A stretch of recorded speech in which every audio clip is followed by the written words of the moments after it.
વલસાડ જિલ્લાના એક નાનકડા ગામના ગરીબ પરિવારની 6 વર્ષની નાની એવી દીકરી પર દુષ્કર્મ ગુજારનાર દરિંદા રઝાકને આજે વલસાડ કોર્ટ દ્વારા ફાંસીની સજા સંભળાવવામાં આવી છે। વલસાડ જિલ્લા પોલીસ દ્વારા આ દરિંદાને 48 કલાકમાં પકડીને 18 દિવસની અંદર ચાર્જશીટ પૂર્ણ કરીને પૂના 2 વર્ષની અંદર આ કેસમાં આ આરોપીને આજે ફાંસીની સજા અપાવવામાં સફળતા પ્રાપ્ત કરી છે।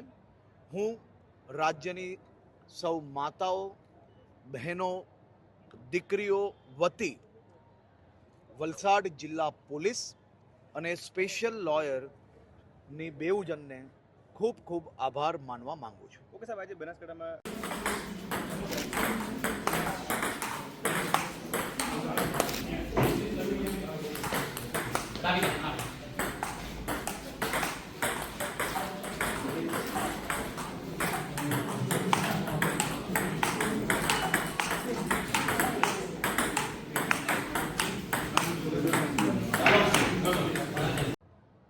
આજનો દિવસ એ ખૂબ જ મહત્વનો દિવસ છે।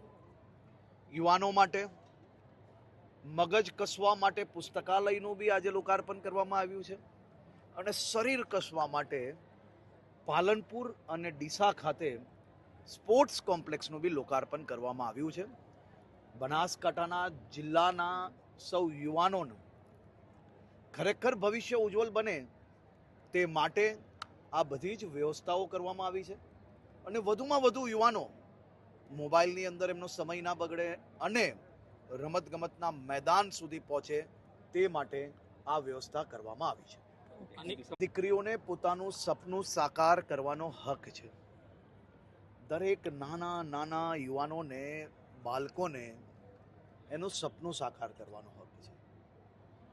ભણતર, સામાજિક રીતિ રિવાજ જોડે જોડે જો પોતાના પરિવારનું, ગામડાનું, તાલુકાનું, જિલ્લાનું, રાજ્યનું અને દેશનું નામ રોશન કરી શકતા હોય તો એવા દીકરા દીકરીને આપણે આંગળી પકડીને ઘરે બેસાડવાની બદલે આંગળી પકડીને એને રમતના મેદાન સુધી પહોંચાડવાનું ખરેખર ભગીરથ કાર્ય કરવા માટે સૌ સમાજે આગળ વધવું જોઈએ।